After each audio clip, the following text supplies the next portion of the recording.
welcome back to the Hoeflinger podcast. We're on to podcast number 4. Episode 4. Yeah. I think we got a great episode tonight. Got my daughter Christy, who's going to be the special guest. Hello. Yeah. So, Christy, why don't we start? Why don't you tell everyone a little bit about yourself? Okay, I'm Christy. I am his daughter, his sister. I'm 20. I'm 21 years old, almost 22. I am a student, or I will be a student again here soon, and I have a new baby who's 9 months old today. And I don't know. I just wanted to join them and talk about some stuff, but I'm a lot more like my brother. Or I'm a lot more like my mom than them. I think they're more similar, and I'm more like my mom.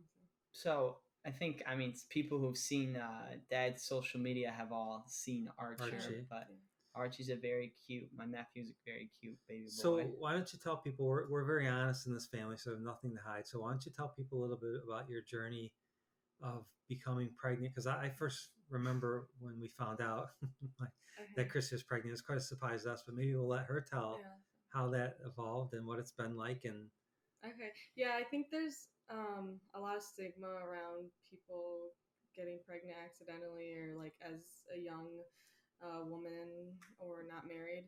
But I was dating my boyfriend, who's now my fiance, at the time, and I was living in a different state. Then I decided to move home and come back with my parents. I got really, really sick about like a month after I moved home. I went to the hospital, and then they said, like, you're pregnant, because I took a urine thing or whatever, a urine sample. Because Christy was throwing up. We could not figure out why she's throwing up. It's just getting crazy. Really so sick. We finally took her to the emergency department because we didn't know what else to do. And then, she was like, actually, the doctor said, and she ended up being my doctor throughout my whole pregnancy, but she was like, do you know that you're pregnant? And I said, no. And I looked at her crazy, and I was like laughing. And then we had to go into my parents were in the like emergency room waiting room, or my room, whatever. Yeah. When I walked back, into she the said, doctor. do you want to tell her, or should I? Yeah. Did I tell you? She said, do you want me to tell him, or you going to tell him? What did I say? So then we knew. What did I say? You said I'm pregnant. Oh, okay. I don't remember. Like, was I laughing or was I? I don't think you were laughing because you were. Christy was devastated because I think she was scared of what we would think of her not being married and having a baby, and we at first, I think my wife and I were a little bit scared, maybe a little bit disappointed, but once we heard the baby's heartbeat in the emergency department when they brought the ultrasound in, we just knew that was something that she shouldn't even consider having abortion. Although I did consider having abortion. I'm not trying to get political, but I believe in abortion in certain circumstances. So I did consider, I actually was going to have an abortion, and then the night before I was in my room, and my boyfriend was in a different state. He didn't know. I didn't tell him. But I was in my room, and I was just thinking, and I was like, see, this kind of ties in with my mental health stuff. Like, I've had different mental health struggles. I'm a big advocate for talking about mental health. And I just sat in my room, and I was like, maybe this is the thing that's going to, like, change my whole life around. Not that, like, you should live for someone else or your kid or anything. Like, you should live for yourself and everything, and work hard for yourself. But I was like, maybe this will give me, like, the purpose I've been looking for. Or I don't know. I just had a feeling that was like, I would say it has too. I think it's changed you and Hayden. Hayden's her fiance. You guys have made a very positive turn in your lives. Yeah. So even if it sometimes that is a catalyst not to seek that out, but if you use moments in your life to change your life. Well, and I think it's turned into now, like, I have my own joy aside from my son and aside from Hayden. Like, that's just myself, and I like have my hobbies and things that I enjoy. So like I kind of found myself through him, if that makes sense. And I also think that you thought we wanted you to have an abortion, and I think you were feeling pressured like that. And then Mom and I had said, Christy, we would never want you to have an abortion. I think it just all came together. And when you look back now, Archie's 9 months old today. And, he's been the biggest joy. He's his own personality now. You can't imagine life without him. It's like to think that you would think about taking that life away that would have never been here. Well, and I think it was also, I believe that, like, it would be so hard, which it has been. But I think, living with my parents and having a kid, and what would people think of me? Right. Even though definitely a lot of thinking but you know what I mean, like just being judged. Yeah, and like how am I supposed to raise a kid when I'm still living in my parents' house? Like that's like I'm a loser. But like I don't know. That's just what went through my mind because. Also, it's very quick. You find out, and you only have a certain window of being Mm-hmm. able to do it. So you're not, you can't really think things Well, and out. hormones. So you can be. But you know, I mean, life's not perfect. Life's never perfect, and so you just do the best you can. And I think it's worked out pretty well. Yeah, so and now that I think back, I like don't think. I never sit here and think like, oh, what does so and so from high school think of me? You know what I mean? Like I don't care what people think because I have a very happy and healthy baby, and he has a lot of people that love and support him. And so yeah. So tell people about your future plans. Like, so now you've been a mother for 9 months, and we can talk a little bit about what it's like to be a mother and the challenges of being a mother, and also what are your plans for the future, because you got plans now. So I mean, I grew up like I don't really like kids. I'll say it. Wow.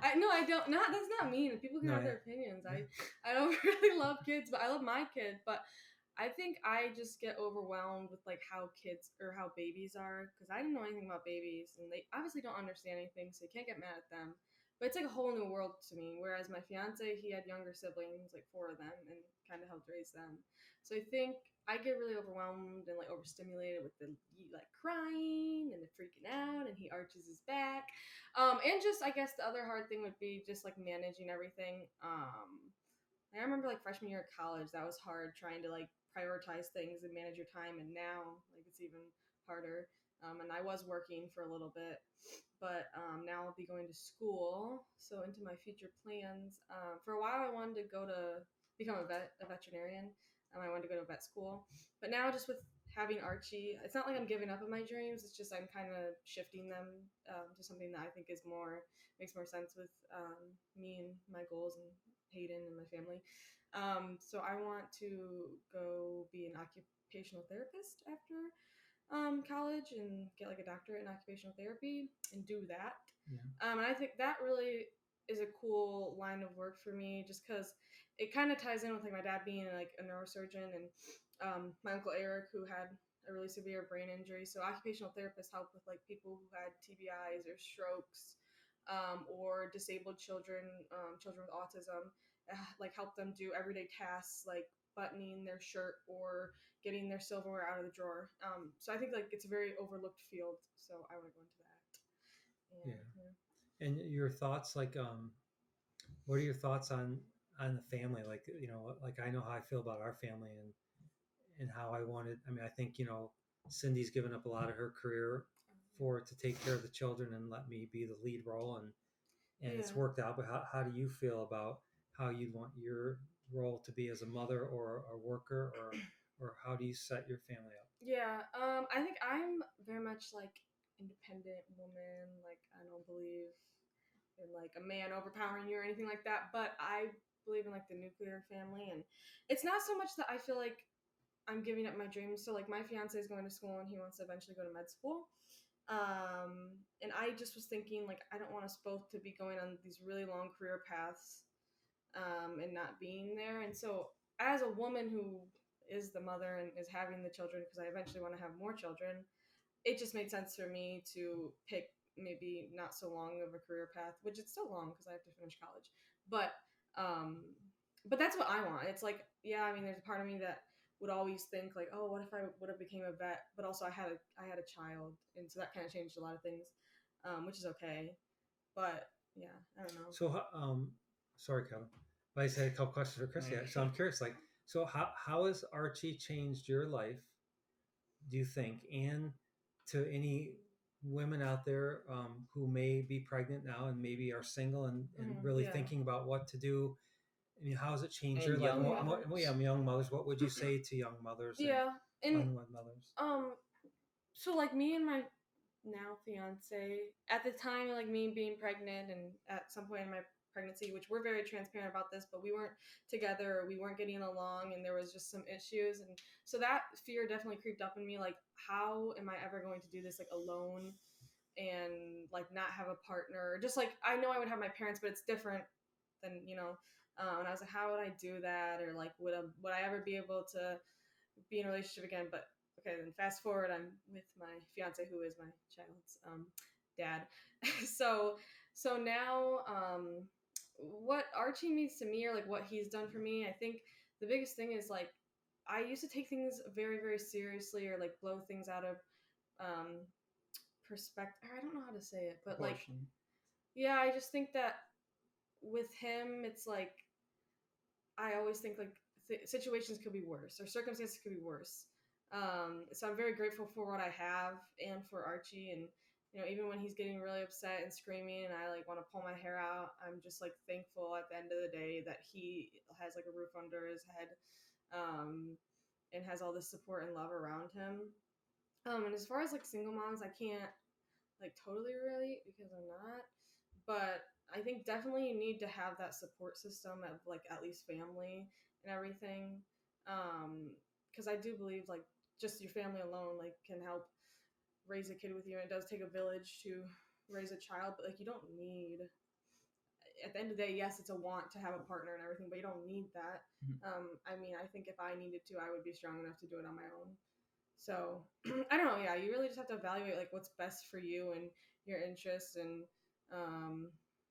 people place their like young moms place their children up for adoption, and I've seen a couple podcasts or stories of women who did that, and it was like the best choice for them because they know that like they and their child had a better life. That didn't really cross my mind, but again, I had the support, and I knew that Archie would be well taken care of. So. Yeah. What do you think? Too. What do you think's been like the toughest part in like the first 9 months of figuring stuff out? I mean, Archie's had a decent amount of issues as well. Yeah. Well, was it changing diapers or the medical issues? The medical, he's had some medical problems. Yeah, changing diapers.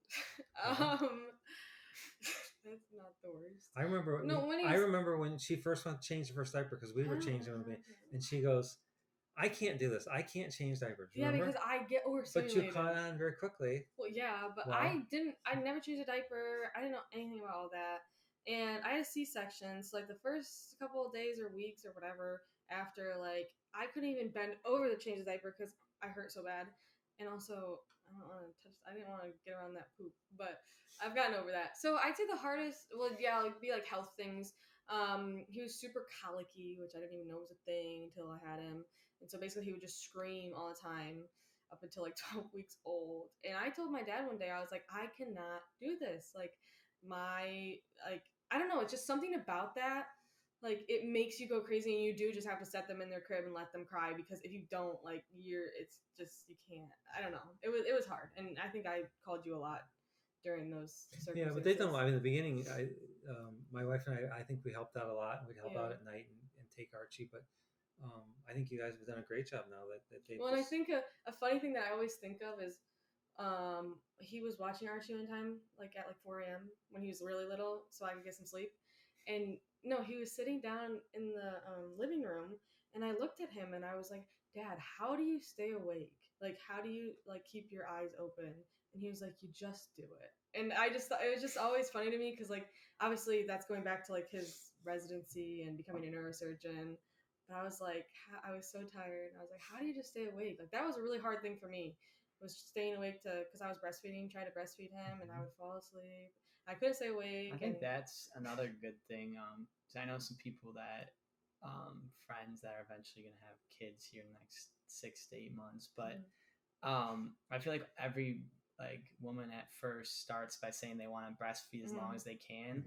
And then once I know you said that too, and then it becomes way, way harder in reality. I think things change, and I mean, there's also a huge thing that I'll say first, where like people on the internet or like on TikTok, there's girls and they're like, you have to breastfeed. It's the best thing for your child. It's like, no, you don't. If you don't want to, if you can't, like if you want to just do formula, like that's fine. But I don't know. Yeah, I had something about it that I wanted to breastfeed or try to. And like everything went well in the beginning, and then like all this woman stuff, you have to wait for the milk to come in, but I was like, I didn't want to have formula. Like I really, really wanted to try. It was a goal of mine. And then eventually, like we really got the hang of it, and then the doctor said he had a milk protein allergy, and like it just ended. But you were exhausted. You were up every night. You couldn't get sleep. I remember those days, and you said, I can't sleep. He wakes me up every 2 minutes. He wants to feed. So. Yeah, it's hard, and like I can't. I mean, he's 9 months now, and I can't really like imagine even him breastfeeding at like 6 months, because like he's almost too alert that it would freak me out if he was still breastfeeding. But yeah, no, it was hard. Me and my mom, like the second night, we're like scrambling trying to get the stupid pump up like together, and like we were like deprived of sleep. Like I was having a mental breakdown. I was like, I can't do this. And I will mention one thing, like for any other moms or young moms out there, like the first couple days after, like I said I cannot do this multiple times. Like I broke down and looked at my mom and was like, I don't know what like we're gonna do with him, but he's got to go back to the hospital, or like I really was like, I can't do this. And I lost it. My mom's looking at me, she's like, you're fine, you're fine. And those first days really dragged on. So like my birth experience and like postpartum experience was not all heaven and like beautiful and everything. Like I didn't come home to my husband. And, doesn't like, that happen? Isn't that somewhat typical though? That people are like somewhat depressed. But right I think after? there's just postpartum depression or anxiety. Yeah, which I didn't have like depression. I had probably anxiety, but I think especially when I see girls on TikTok, like it's all like, here's my vlog and I'm getting ready and putting makeup on to get out of the hospital and blah blah blah. It's way different. I mean, you have to think with anything, just like someone traveling or people's everyday life. What you put on social media is going to be the glorified version. It's not going to be the real version. For a lot of times, people aren't going to put. People don't put themselves breaking down and crying on Instagram. Well, and even if there are people that do that, it's a much smaller percent. You're going to see much more likely to see the goods and all the positives. Because I mean, and all of that. So I was just saying it's okay to break down, and I was very hormonal. And it's okay to like lose it. Mm-hmm. Well, all that adds to the joy too. The more you experience the negative, the more you can experience the positive. It's worth it. Rewarding. Yeah. Well, it has been fun to watch him grow. I mean, all his milestones. First the walk, crawling. Now he's starting to walk with the rolling walker. And well, even like you put out a TikTok one time and you showed the difference between 6 weeks of him sitting up. It's crazy. And now he's just like a little man, and he's like his own person, and he knows what's going on, kind of. You can call his name. Yeah, he knows his name. Or he's recently started to like, if I'm talking to a stranger and they're looking at him like, hi, he like puts his head like on my shoulder. And so it's a really nice feeling to like feel so loved and needed, which like I know other people love me and stuff, but it's a really rewarding thing. And just seeing him grow up, and like we were so excited when he rolled over for the first time and started crawling. Now we're just waiting for him to walk fully. Yeah. I think it's so cool how like kids learn and they're so enthusiastic about the world. It's when he's smiling or laughing about things. So well, and I talked to Julia quite a bit, like for like the neuroscience. Julie's her sister, obviously. Yeah, she lives in London. So Julie's my sister. She lives in London. She graduated with a neuroscience degree, and so we actually talk a lot about like, because I'll always text her and I'll be like, kids are so crazy, like the way that they do things, and like he mirrors people, or like the way that he learned how to clap. Yeah, he'll sit there and go. Yeah, he'll go like this, and I think it's honestly because he watches Miss Rachel all day, and she's clapping. So it's just cool, and now he's saying mama and dada. So it's really cool to see like how they can literally just pick up on things because of who they're around, and that makes me think of like how important it is to like the example you set, and you know what I mean. Like they're so, what's the word? Sponges. They absorb everything that you do, so you got to watch out what you do. Yeah. So it's cool. What do you think about, because now the prevalence is crazy of like on YouTube and TikTok and everything, channels like Miss Rachel or Coco Melon, they're these huge things and geared towards childhood learning. Do you have any thoughts on like when Archer watches that, like between the educational aspect versus getting a lot of screen time when you're young? So when I was pregnant, or at some point, I think maybe when he was just a little baby, me and Hayden, my boyfriend, were like, we're not going to let him be an iPad baby. Like, he has to go outside and play with rocks and blah, blah, blah, blah, blah. But then, like, in those first couple weeks or first couple months, it was like I'd sit him in front of the TV with the dancing fruit. It's like a sensory video, and they just watch it. Because then you can just get him to, like, chill and focus on something and not cry. And now with Miss Rachel, it's like that's his little routine in the morning so that I can set him in his bouncer and he watches, and then I can like do some dishes, or like I think it's just I do it a lot of the time for like convenience so I can get something done. But I don't think it's bad. Like no, when I was getting ready to go to work early this morning, because he gets up so early with Hayden, and she turned on Miss Rachel. It's very educational. I mean, she has does good things teaching that teaches something. colors and numbers and animals and all kind of stuff that you need to learn, and she does a great job with it. So it's not like just watching animated things just bouncing around. There's actually, she teaches. I don't know. I think it's pretty good. Actually, I don't mind that he's watching it all the time because he's absorbing things. He's learning animals and numbers, and she teaches how to pronounce words and just stuff like that. And I'm sure there's a lot of shows like that, but I mean, a lot of different colors, and obviously they change things constantly, so it keeps our attention. But there are studies that are out about screen time in early childhood. So, what's the studies? Yeah, the studies are that too much screen time negatively impacts children. Well, it negatively impacts us too. But that's what I said. Like, what way does it? Is it their like eyes, or I mean, what is it? Blue light. Probably there was reliance on it too. Yeah, maybe reliance. Well, they do. Yeah. I mean, but I think it's especially under 2 years old.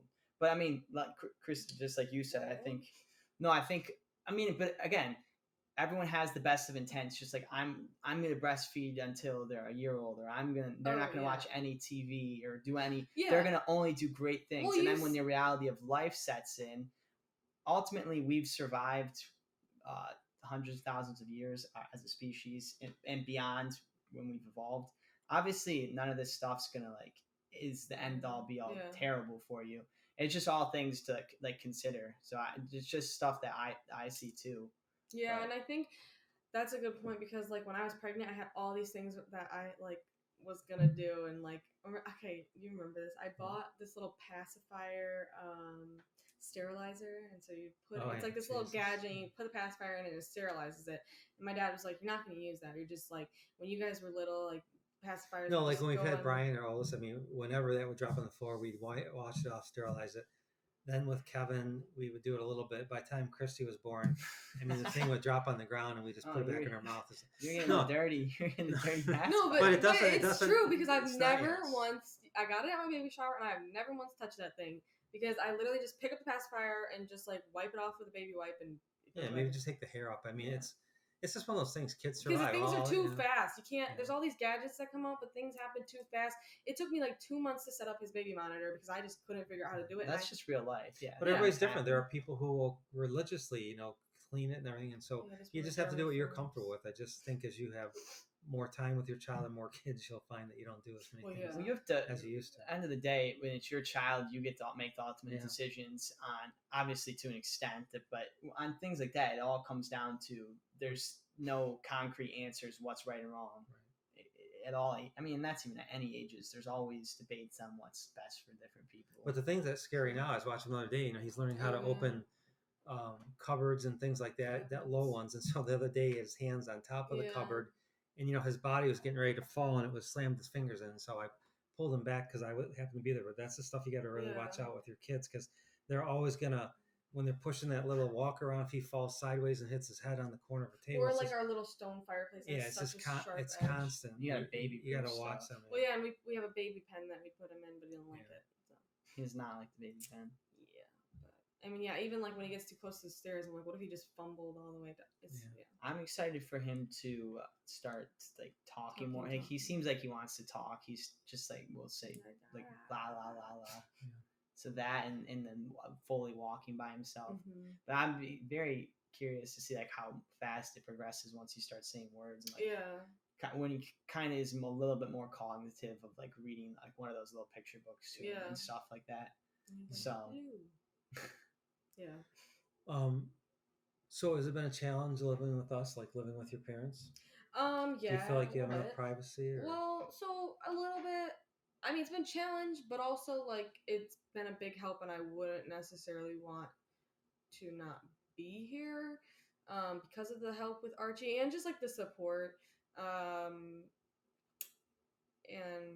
I'm a strong supporter. Because even if I'm Kevin does more than him. Kevin does more than him. Well, even if I'm just watching Archie by myself and they're not necessarily watching him, it's still nice to hear other voices around. Because I remember I went crazy the first couple weeks before I got a job, or a couple months, because I was just I'm with this thing all day and it doesn't talk to me, it doesn't speak English, it just cries. Sorry, he just cries. I just have to clean him and get the poopy diapers, And so I was like, I needed that human, like, speak to a person. So that's where it's really nice. And I love my family. So it's just nice to be able to have that company. It can be challenging though sometimes, just because I think me and my mom, we all kind of butt heads a little bit. It's always been like that. So, I mean, that can be challenging. But also, I mean, yeah, privacy wise, it's like, it's me, my fiance, my baby, just hanging around. But I mean, I think everyone respects each other's privacy. And like, it's not like we're living in a super small space, so we kind of all have our areas. And so yeah, I think it's worked out well. I mean, it's been a adjustment, but yeah, it's pretty good. What do you think now that you're a first time grandparent? What's your experience been like? It's different. It's different than being a dad, because when you're the dad, you're completely responsible. You have to do all the things they're doing. I mean, I was changing diapers early on. I haven't changed a diaper in a long time because they change all the diapers. And it's nice to play with Archie and get time with him. But then when that time's over, you can just pass him off to Christy or Hayden. I agree. It's very fun. So it's a different type of enjoyment. And I'm more. I mean, I had 4 kids, and I don't know as if I'd want to go back to that level where I have to be completely responsible for somebody all the time, because it is taxing, time consuming. It's as Christy's learning, when you're in charge of another life, it really weighs on you, because that life is more precious than your life. I mean, that life becomes more precious than your life. And so there's a certain amount of stress that goes along with that obviously I feel that way about him, and not like a mother or a dad will ever feel like it. So they're in that stage now where they have to really watch him and be worried about everything he does, and the littlest things can scare you to death because you think something's wrong. And so it's just different. I mean, it's great being a grandfather because you have the best of both worlds. Well, I think that's what, when I decided to keep him and have him, I think that was a discussion I had in your guys' room. I was like, I mean, obviously, yes, I will need your support, but like, I don't want you guys to give up your lives, or like, wait, actually, it was a conversation of. It wouldn't have been me, it'd been Mom. No, I know, I know that, but I was talking. You were there, probably sleeping. I was talking to my mom, and we were talking about taking Archie to daycare, and she was like, no, I can just watch him, because I was going to get a job again. And I was like, no, because I don't want you to give up your life. Like, you already had all your kids and raised your kids, like, and you're, like, older now. Sorry, I was going to expose her age, but okay. But anyway, so she doesn't need to do that again. And I didn't want her, like, giving up all her time and energy to watch him while I go work or go to school. That's just my own, like, that would have just weighed heavy on me. Like, she deserves to golf and do what she wants to do now.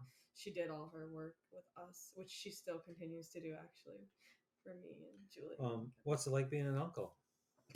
I would say, I was going to say the same thing you said about being a grandparent. I get to do all I'm going to have kids one day as well, but for now, you get to do all the fun aspects, like playing with Archer. I love kids. I'm different than Christy, but I just like kids. It's not that Christy doesn't like kids. Well, no, I mean, that's just, those were her own words. Wow, okay. I mean, even I like regardless, some of them, but I don't like. Like, I like my girlfriend's cousin kids too. She's like 2 or 3. Okay, I like her. But I mean, I just enjoy kids. They're very malleable. They're so happy. They have such a childlike wonder. But they don't have like a bad bone in their body, and I love that aspect. And we help out. I help out sometimes, but for the most part, I have. No, I know. I'm sorry. I mean, it's not my responsibility. But I mean, I'm excited to teach him. I want to teach him stuff too, as he gets karate. I want to teach him chess, some sports. Yeah. Wait. Okay. To read some books. So I'm excited for all that. You get to do all those things, and at the end of the day, you get to try to give positive attributes to a young person, and just assist in whatever way you can. So I think it's cool that in our scenario, I get to be, because a lot of people, I feel like you're an aunt or uncle, like Julie. I feel like that's somewhat typical. You don't really get to see your nephew very often. Yeah, especially if you lived far away or had like. Yeah, and you miss all that. Well, yeah, and that's how it is with Hayden's family. Like, my fiance's family lives in Indianapolis, and we drive out there every now and then. But like, every time we come, Archer has already made 10 new steps. So he's so different every time they see him. But yeah, so I can't. So since I'm used to this time around, it's the first time like having a younger kid that's like that I'm called because of like growing up. Because obviously I was only like 4 or 5 years older than you when we were growing up. That I wasn't cognizant of that. Yeah. So seeing all of that happen, it is rather wild how kids grow because time just goes by so fast. And so it's cool to get to see that and experience it. So I've enjoyed I have a question for you. And also, I want to take back my comment about the kids. I like certain ones. I babysat a lot in high school. I had one family who I adored those kids, and it was actually one of your coworkers' kids. I love those kids. They're so cool. So I take that back. But okay, my question was, I want to like rewind back to when I decided to have a C-section and like how you guys felt about that, because they didn't expect that at all. Right.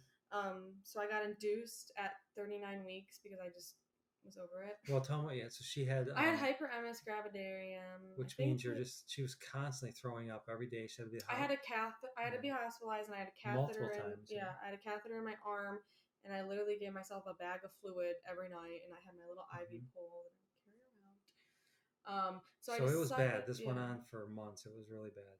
Yeah, I couldn't I think go you were anywhere. over it. I missed Easter. Like a lot of things. So when you were in the hospital, you weren't progressing, right? They induced you. They induced me.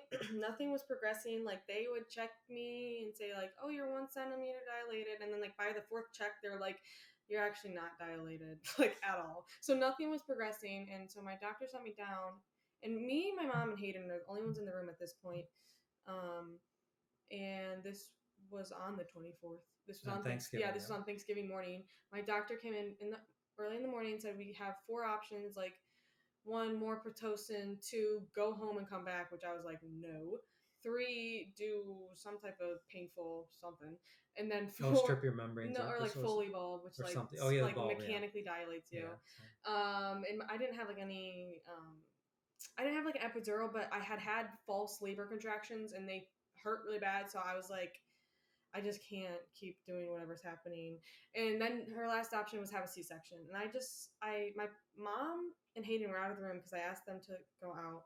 And I just spoke right there with my doctor. And I was like, honestly, is this bad if I just want to have a C-section? And she's like, no, we can do it in the next 30 minutes. And this is how it'll go, blah, blah. And then after that, everything went very fast. And so like, what happened on your guys' end? Well, first of all, I think that's when I realized Christy was finally an adult, because she made this huge decision to have a C-section, which I would have told her to probably go home and give them more time. I think Mom was thinking the same thing, but I was very proud of you to make a decision like that on your own without any of our input. First time I've really seen you do that.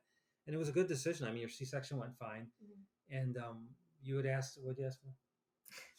I said, like, when Mom, like, did Mom call you and say you were having a C-section, or like what? Yeah, well, Mom said that she's decided to have a C-section, which I said, wow. I mean, because that's an invasive procedure. So I wasn't for it, but wasn't my decision, right? So, but it went really smooth. Well, because I think you were scared, right, too, if you sat there. I mean, because other people and other things happen.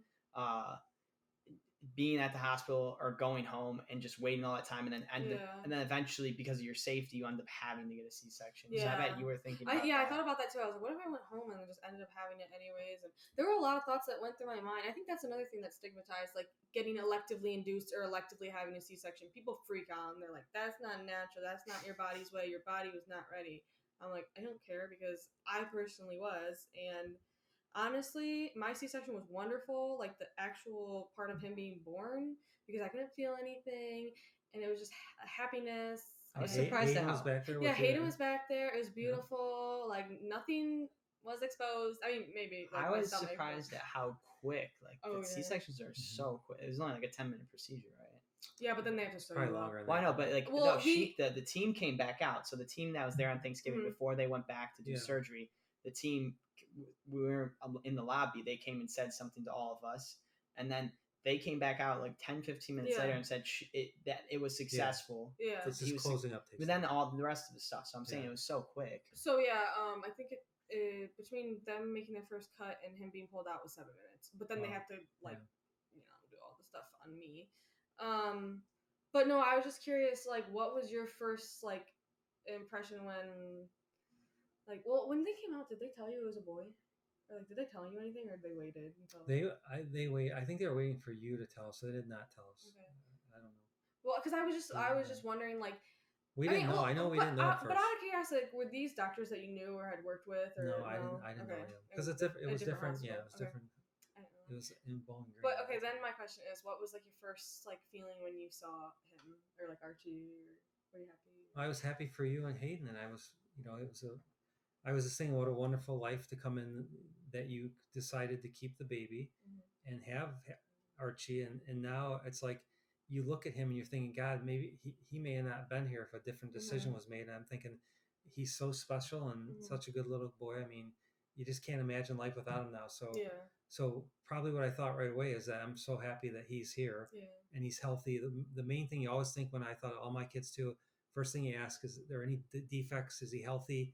That's the most important thing, because obviously it's devastating to parent if they have a child that has some kind of abnormality or defect. And so first thing was he's nice and healthy and everything. And then secondly was everything went well with you and you were doing well. So that's all you can ask for. Well, the first thing, actually, I can remember the very first thing you did when you came up to me. He checked his font to know his soft spot.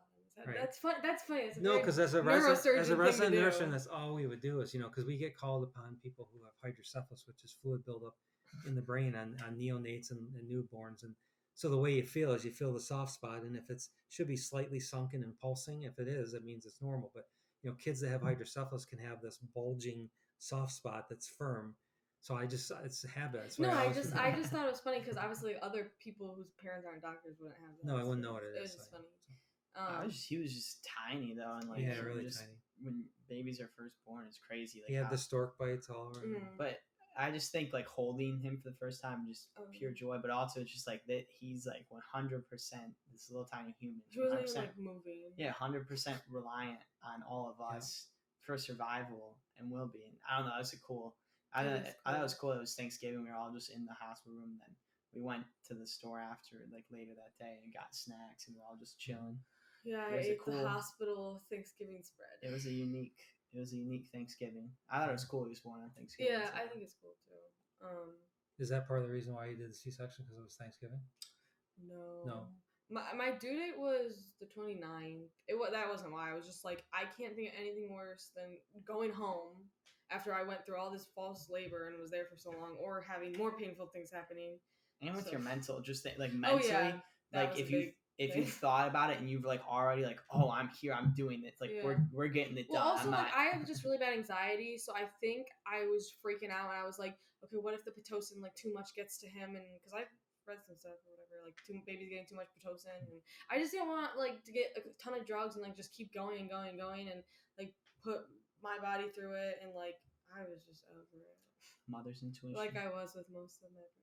So your mom will probably watch this podcast because she's not here because she fell asleep upstairs, to be honest.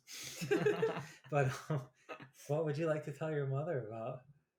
Just like what she meant to you during this process. Oh, yeah. Well, she'll watch this.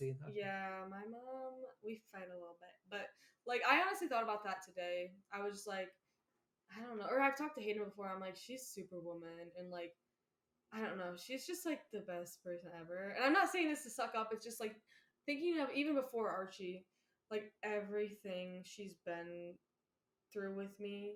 And, like, you've been there, too. But I'm really close with my mom. And also my mom, like my dad is the voice of reason. So I go to him when I need logic and reason. And my mom's like the very comforting, like motherly, figure. And so I don't know, she just, she's a lot of times in her life dropped everything for me or for my siblings, but a lot for me because I had a lot of things going on. And like just those first couple weeks when he was born, like you helped out, but like one day, it was like a couple weeks after he was born, I got really sick with like the flu or something. My mom watched him for like 12 hours straight, like in the middle of the night, like no sleep. Like, and I just know I can't do that. And I told her like she's superwoman because I just don't think I could do that. Like, well, because in the beginning, so Hayden wasn't here for what, the first week or so. Was it just a week? I think maybe a week or two. Long. Yeah, okay. It wasn't too long. It seemed longer. Oh, maybe it was. Yeah, it seemed longer, but I think it was just the first week or two. But yes, Dr. Cindy Hoeflinger is a superwoman. We love you, Mom. She's an MD PhD. She's the number one supporter. Good job, Mom. You know, someone commented. They said MD PhD. She's smarter than you. She is. They actually do. We'll joke about that, but she will actually, she'll claim that she was smarter than him, and he had to study more than her. They were just I think talking the problem is about I had higher grades. At least I know on some of my testing was higher. My scores are higher, but she would joke that you would I'm study a more good than her. test taker. I did study more than her. That's why my grades are higher. Well, you guys are just talking. That's not confirmed that he's a higher. It is confirmed. She'll say that. My mom would say. No, she would not. Transcript? I don't, but I know. I think my MCATs were higher than hers. But what were you gonna say, Christy? Sorry. No, I was just saying you guys were just bickering at dinner over like the fascia versus something else. Like they always have these little arguments about like medicine.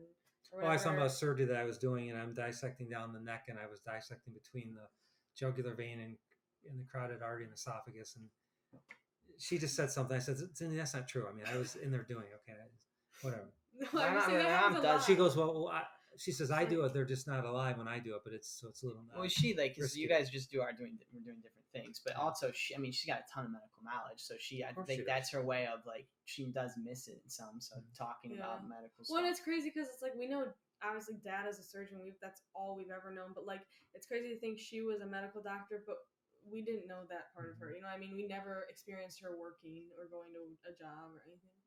So it's hard. It's hard for me to think. She talks. I feel like she. No, yeah, you can. I mean, you can tell she's smart. It's hard to like grasp that. Like, oh my gosh, she was a doctor. Like, and went and did that all day because we've never like seen that. Yeah. No, your mom did some really cool things. I mean, she she had to go to New York State to testify with all the time. Not all the time, but she's multiple times to testify, even in front of juries, and she does a nice job. Well, she doesn't let people intimidate her. Like she doesn't let people try to tell her she doesn't know what she's talking about. Especially insurance companies. She does not. True. But you can listen to episode 2. I did an episode with my mom in episode 2 about her life. So that if you're interested in more, and we're gonna try to do more stuff with her about some forensic pathology and just her story. She's got a lot of cool stories. We'll do ones about neurosurgery too. But and then we gotta get Julie on because Julie's really cool. She lives in London, but she's really into neuroscience and the brain, and she's very good at talking about the brain in very simplistic terms. She knows all the latest studies, but she can make it so you can understand it. I mean, she's really neat stuff she's doing. So I'm anxious to have her on at some point. We will. We just gotta schedule the time since she's 5 hours ahead of us. So. Or when she comes home in September. Yeah, we can do. She just got she got a part-time job with the Daily Mail, right? New Scientist. New Scientist. But was there something with Daily Mail too? It's in the same building. Oh, same building. Because Daily Mail is like one of the largest news outlet things in the world, right? It is. Yeah. Daily Mail. Yeah. I'm not sure on that, but I imagine it is. But no, yeah. So she's got that, and we will. And as always, just let us know any topics we switched to the round. I think next week we're gonna do the episode on grief, and we're gonna do the 4 of us: myself, my dad, Christy, and my mom. So we've got that one queued up. We want to talk about. Sorry. Well, yeah, we'll have to figure out a different setup, but we want to talk about grief and just how each of us has dealt with it, how it's affected us as a family, changed our relationship, and I think a big aspect. I mean, grief is such a common thing because the more people you talk to, everybody has something in their life that's a problem. I mean, everybody has struggles that you don't know about, and people often you see them in wherever you see them. Like you say hi to somebody. I can be walking to the hospital and say hi to somebody and they'll say, how you doing? Oh, I'm doing great. And they have something horrible happening at home. People cover up their grief and their true feelings, so they don't want to bother people with it. But it's there, right? So I mean, it's an important topic that it's good to get stuff out and talk to people about it. Yeah, I think grief and just mental health in general, all of that, and sadness, like you were saying, Christy, earlier about destigmatizing different topics. It's super important. You just got to start with open and honest conversations, and I think we all do talk about that. So I think that's something very important that we could talk about that has meaning to it. Yeah, and like how it like changed the family unit, or like I think next week also, I had like a friend in college who passed away, a close friend, and so that was like, it changes. You'll encounter it many times in your life, not just with a family member, but like with friends or pets or. So it's like it's never something you can avoid. So it is a good topic to talk about. But that's what's to come next week. So, and if you please comment what your thoughts. If you enjoyed the show, give us a rating on any podcast episodes. No, definitely. It's I like seeing the ratings. I like to see if people like what we're doing or not. Is it boring or not? Are you watching the whole thing or just turning it off after 10 minutes? Because, we're just rambling, but we don't know if it's interesting to you guys or not. So let us know and give us some feedback, good or bad. Yeah. And as always, just more topics that you would be interested in, or we can try. I think soon what we want to do too is we're going to do a ask us anything episode, like, or a lot, like a Q&A. Yeah, that'd be good. And get like a whole company. Yeah, like maybe certain people, I'm not sure how we're going to select it, but just have people submit questions. They can't be about personal medical advice, but anything with us, our family. That's a good idea. Yeah. Well, no, we'll have them ahead of time and we can just go through them and talk about They could like do it in the YouTube comments or something. Well, we could have people, submit. Well, we can just put something out, like, so we're on Facebook, Instagram, TikTok, and what's the other one? YouTube, right? Yeah. So any of those, we could put out a post that says, "Give us all your questions you'd like for a podcast," and then we could use, We'll just what I'm saying, is that then there'll be tons of comments. So we just selecting which one. We'll try to choose like a common theme. Yeah, there might be some common, or which ones. Yeah. So I think we want to do something like that on a somewhat regular basis. I think that'd be a cool thing to throw in. Yeah. Because we all can answer different questions. So, and we do the live videos at times. So I think that'd be cool because we can go in more depth on each question than you can like a short form video on TikTok and stuff like that. So, yep, more to come. That's a wrap on this episode. Hope everyone has a great day. Yeah, thanks. All right. Thank you. Bye. Good work, Christy.